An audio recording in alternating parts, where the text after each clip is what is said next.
So today's Whiteboard Wednesday, I'm actually just going to um, talk about something that I was inspired by given our most recent drop of the FRMT SaaS Couture line, which if you haven't had a chance to see it, shameless plug, go to frmt.store.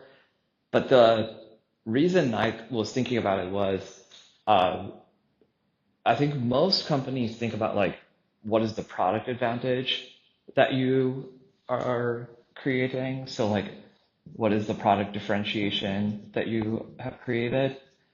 But actually like a super important thing that matters a lot, I mean, especially for a business like ours, is what is the distribution advantage? And this is very important also for D2C companies, right? And D2C companies, it's like I'm not sure Meta is like a big distribution advantage. In fact, I would say Meta is like the inverse of a distribution advantage, where I mean, to be very good at it is actually very hard, but the accessibility of the platform, and given the amount that they've invested in AI, they're actually trying to make it such that it is not a competitive advantage. They're trying to make it such that everybody can succeed on Meta.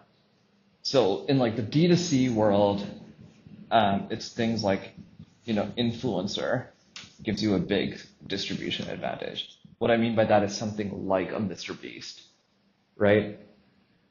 Or something that I can't remember where I remember hearing this, but it's like catching like a cultural moment, right? So right now, that's like health and wellness and things like that are creating like a big you're riding those wave of those cultural moments, and so you don't necessarily have to have an influencer per se, but the cultural moment is carrying you forward. For the SaaS world, um, the the biggest thing is like what is the thing that makes you memorable uh, or stand out, and that is why we do something like the SaaS Couture line, right?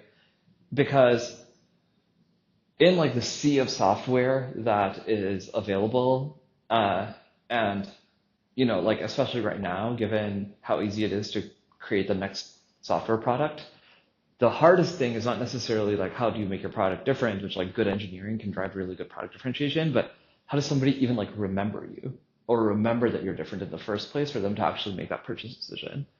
And so like my CMO calls it moonshot marketing, which is like a really good way of saying like, hey, what makes you memorable, right? Why would somebody talk about you and think about you?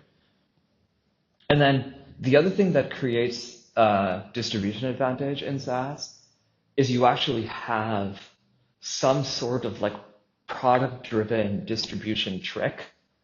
Um, and so like one of the common ways is like people for a long time believed this was PLG or HubSpot. It was like website grader, right? So it's like an ancillary product that sort of makes you want the primary product, right? So product driven is one way that you can create a distribution trick, but or for PayPal, for example, the distribution trick was eBay, right? And so, but it is fundamentally like something that's product driven or partner driven. And so this one I would call like partner driven.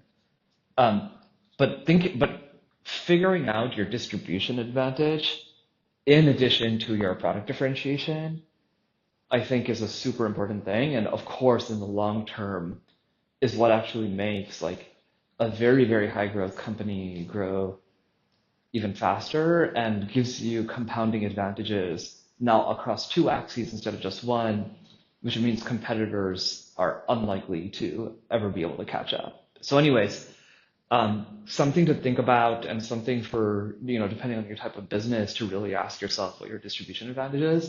And if you don't have one, it is really worth spending a lot of time thinking about what you could make a distribution advantage.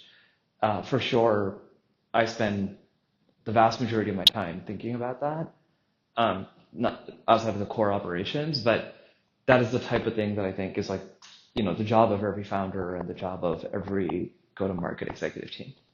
All right, I'll see you all in the next one.